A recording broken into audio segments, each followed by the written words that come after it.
Okay, standard 6.1.2. This is the LCM, GCF, operations with decimals and fractions. I'm going to have to be at the board a lot for this one because it's a lot harder. The first one is find the greatest common factor of 36 and 48. Remember when we find factors, we're finding the pieces that make up this number. This is when we can either do prime factors by making a factor tree, or we can make a list of our pairs. So I have 1 and 36, 2 times 18, 3 times 12, 4 times 9, 5 doesn't go in, 6 times 6, and remember when these numbers meet or when there's nothing in between them, that's how we know we're done. So these are all my factors of 36. I'm going to go ahead and list them. 1, 2, 3, 4, 6. I don't need to list 6 twice. And then I'm going to start going back up the other side.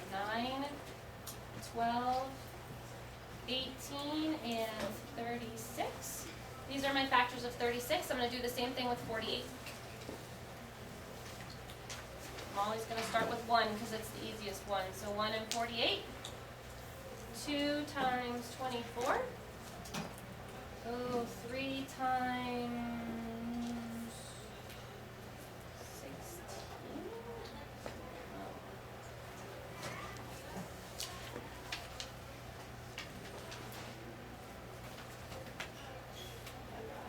3 and 16.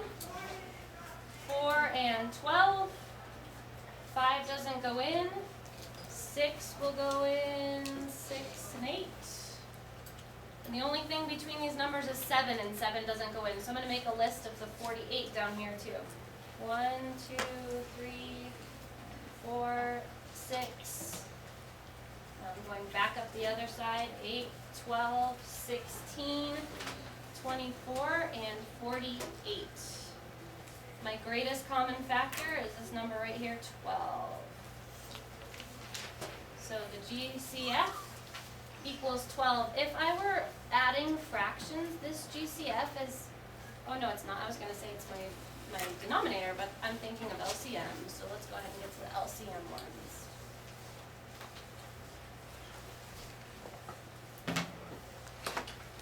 LCM of 12 and 10. So when I'm finding multiples, I am finding a bigger number. Even though it's least common multiple, it's going to be bigger than 12 and 10. So I'm going to just go ahead and start making lists. I'm going to count by 12s. 12, 24, 36, 48, 60, 72. I'm going to do the same thing with 10s. 10, 20, 30. I'm looking for when they match for the first time. Oh, there it is. So the least common multiple is 60. This is where if I were adding fractions and my denominators were 12 and 10, this would be my new denominator. I would have to get my denominator to be 60.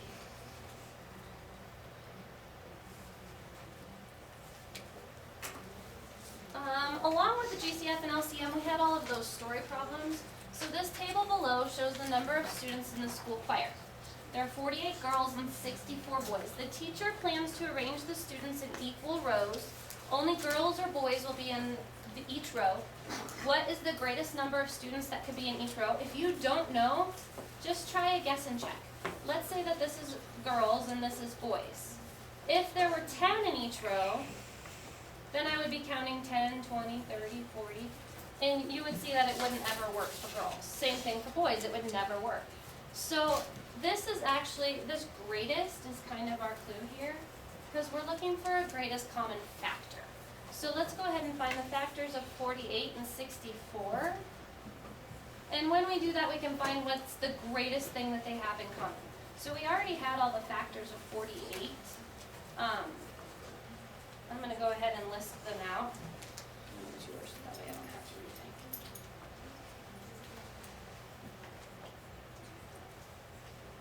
So these are all the factors of 48. Good work. Thank you.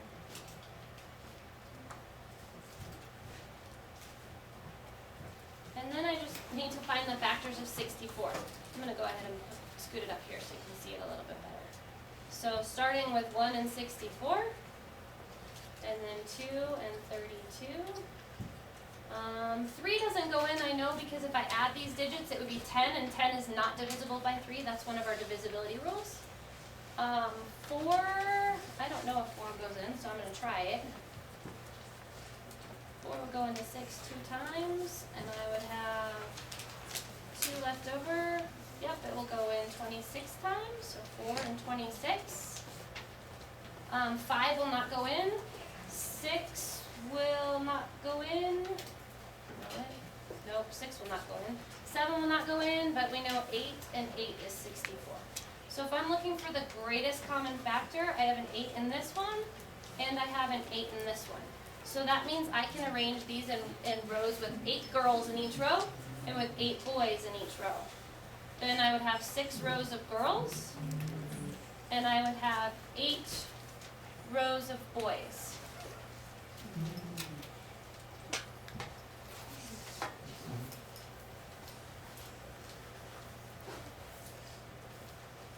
Okay, another one of those word problems. Jordan baked 30 oatmeal cookies and 45 chocolate chip cookies. She needed to put them in plastic containers and give to her friends at school. She wants all the containers to be identical, so she has the same number of each kind of cookie. She wants each container to have as many cookies as possible. How many containers does she need? If you look at this problem, it's not going to be, she can't have more than 30 containers or more than 45 containers. So we know that it can't be a least common multiple problem. We know she's going to have less containers than cookies, which means it's got to be a greatest common factor problem. We have to look at the parts of the problem. So the greatest common factor between 30 and 45. So I'm going to make a list of 30s.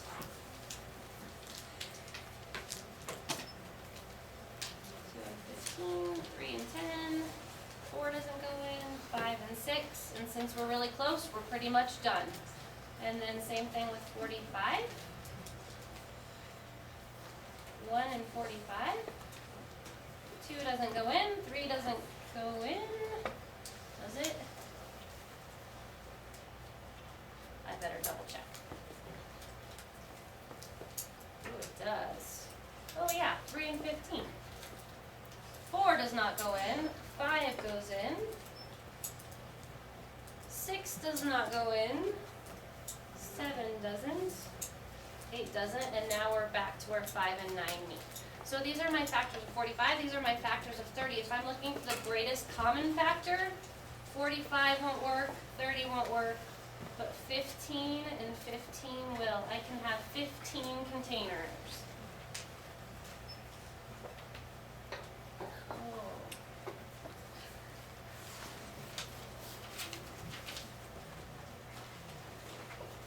Okay, one thing you have to know how to do is divide with the standard algorithm. Doesn't tell me any other way except standard, so let's go ahead and try this one. I have 450. Remember, you write it the way you read it, 450 divided by 5. I could also write this like this. Make sure you know that these are 3 ways of writing the same thing. Does 5 go into 4? Nope. So now I'm going to subtract and then bring down. Does 5 go into 45? It does 9 times. So I'm using my dad, mom, sister, brother. So now I'm going to multiply these two. 5 times 9 is 45. I'm going to subtract. I have nothing left. So now I'm going to bring down.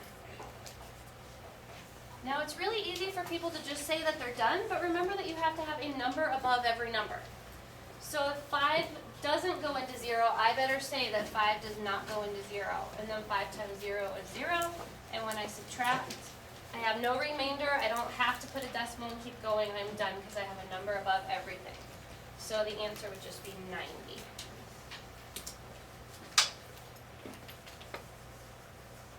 The last part of the standard, I think it's the last part, is knowing how to do things. Oh, it's not the last part. You have to know how to do things with decimal numbers. So adding, subtracting, multiplying, and dividing them. So I'm going to give you an example of each one.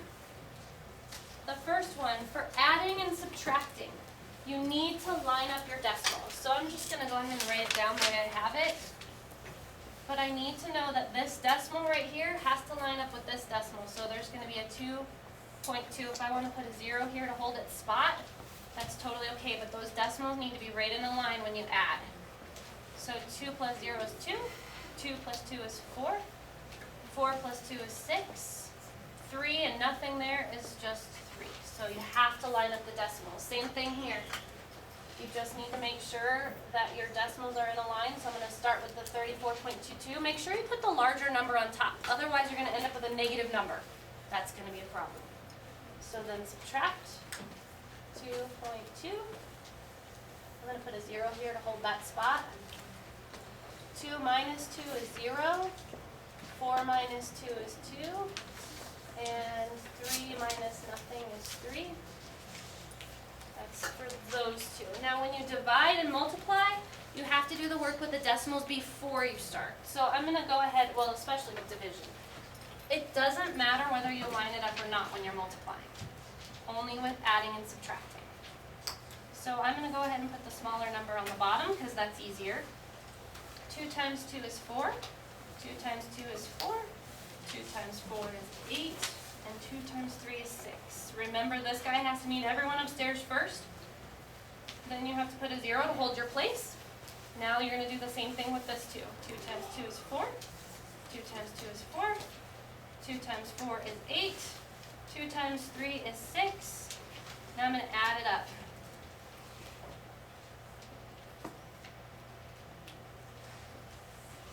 I am not done though, because now this slid once, twice, and a third time, 1, 2, 3 times. It's a really, really good idea to see if it makes sense. So what I would do is round these to whole numbers. If this is 34 and this is 2, my number should be pretty close to 34 times 2. So it should be about 68, and if you look, yeah, we're not too far off. If you ended up with a number like 752, you would know it's a problem. Please make sure that you check to see if it makes sense by looking at just what your whole numbers would be if you multiplied them together. And dividing. I have 34.22, and I'm going to divide it by 0.2. When I'm dividing by a decimal, I need to make sure that I get rid of this decimal first. Can't divide until that's gone. So I'm going to slide this one time, and then I have to slide this one time. Now I have a new problem. 342.2 divided by 2. And now I can just divide the way I usually do. 2 goes into 3 one time. I'm going to bring down. 2 goes into 14 7 times. Subtract. And bring down. 2 goes into 2 one time. I'm going to subtract. I'm running out of room. Oops. And bring down. And then 2 goes into 2 one time. Now my decimal stays where it is. But I have to make sure I move it before I do that. That is how we divide with decimals. Same thing, you can check it. If this was 34 divided by, well, let's slide them first to be easier. If this was 342 divided by 2, yeah, it should get pretty close to 171.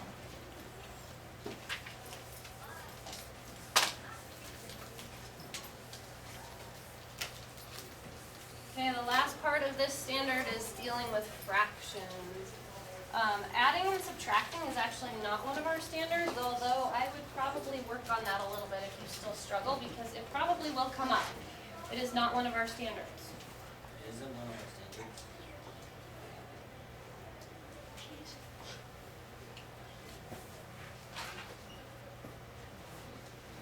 Oh, I have this one too. Distributed property with GCF. You guys did not like this when it came up the first time. We're going to try it again.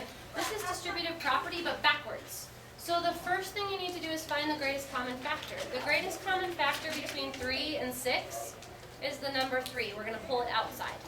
Well, if we had 3 and 6, 3 times 1 equals 3. Since we took the 3 out, we have the 1 left, so the 1's going to go inside the parenthesis. The addition sign stays. And then the 6, we have to do the same thing. We know that it's 3 times 2 equals 6. We already pulled the 3 out. We have the 2 left. If you want to check it, you can do distributive property. 3 times 1 is 3. plus 3 times 2 is 6, and it should be the same thing that you started. So on this one, we're going to find our greatest common factor. We know that it is 3. So 3 times 3 is 9, and 3 times 4 is 12. If I take the 3 out of both of them, I'm left with 3 for one of them and 4 for the other one. I can do distributive property. 3 times 3 is 9, plus 3 times 4 is 12. So that one's good. This is how we would write it the opposite way. Greatest common factor on this one is going to be 4. So 4 times 2 would be 8, and 4 times 3 would be 12. We're going to look for what's common. That's what we're going to pull out. So 4 will come outside the parentheses. We're left with a 2, a plus sign, and a 3. If I want to check it with distributive property, 4 times 2 is 8, plus 12, and that's what we wanted when we started, so we're good. Make sure you watch that one again if that one lost you a little bit. That was hard the first time through. Okay, model quotient of fractions. So this actually confuses me a little bit, I'm not going to lie. So if a town plans to build a community that will cover 2/3 of a square mile, they would like to situate it on a pasture of an old horse farm. One dimension of the garden area will be determined by a fence that is 3/4 of a mile long. Use the area model for division to determine the other dimension of the new garden area. I'm actually going to change this to 1/4 because then I can use these pictures down here. So if I have a 1/4, that's this part right here. 2/3 would be if I went the other way and divided it into 3 equal sections. 1, 2, 3, and I took 2 of them. Now in order for this to work, I am now going to take my 1/4 and I'm going to divide it into 8s. You'll see why in a second. I'm going to erase that because you can't really see it. But it divides it right here on this line. So now you've got 1, 2, 3, 4, 5, 6, 8s, which is the same as 3/4. 1/4, I'm sorry. And then it takes the 1/4 and it takes this part right here and it actually moves it down so that 1 is here and 1 is here so that we can see how much of 2/3 this is. So if I count this up, this part that's shaded twice, it's 1, 2, 3, 4, 5, 6 out of the 24 total pieces that this is divided into. And so if I simplified this, they could both be divided by 2, and it would be 3/12. Oops, I did something wrong. 1/4 and 2/3. They got 3/8. I may have to go back through that one. Go back through and try that one on your own. I'll see if I can make an update for it later. But when you divide fractions, you're going to have to first find your 1/4, and then find the other part, and then you have to find out how much of the total that ends up being. Final thing is we have to be able to solve division of fractions. So if I think about 1/3 divided by 1/4, as soon as you see that division sign there, you should celebrate because you know this is not too bad. You're going to copy it. You're going to turn it to multiplication, and then you're going to find the reciprocal. That is when you flip-flop it. Then you just multiply. Multiply numerators, multiply denominators. This would be 1 and 1/3, because if I divided 4 by 3, it would go in one time. 1 left over out of the 3 parts. We're going to try this one. I'm going to copy it. Oops, I'm going to go ahead and do this at this step. So I want to copy it. Then I'm going to change it to multiplication. And then I'm going to flip-flop it, so it's going to become 3/1. It is a lot easier to multiply fractions if I make this over 1, because 4/1 is the same as 4. Then I can multiply numerators and multiply denominators, and 12 divided by 1 is just going to be 12. Let's try this one. So I'm going to copy it, dot it, and flip-flop it. It's going to be easier if I put it over 1. 3 times 4 is 12, and 12 divided by 1 is just going to be 12. That is the end of this standard. This is probably the hardest for most of you, so if you need to go back through and double check it, go back through and double check it.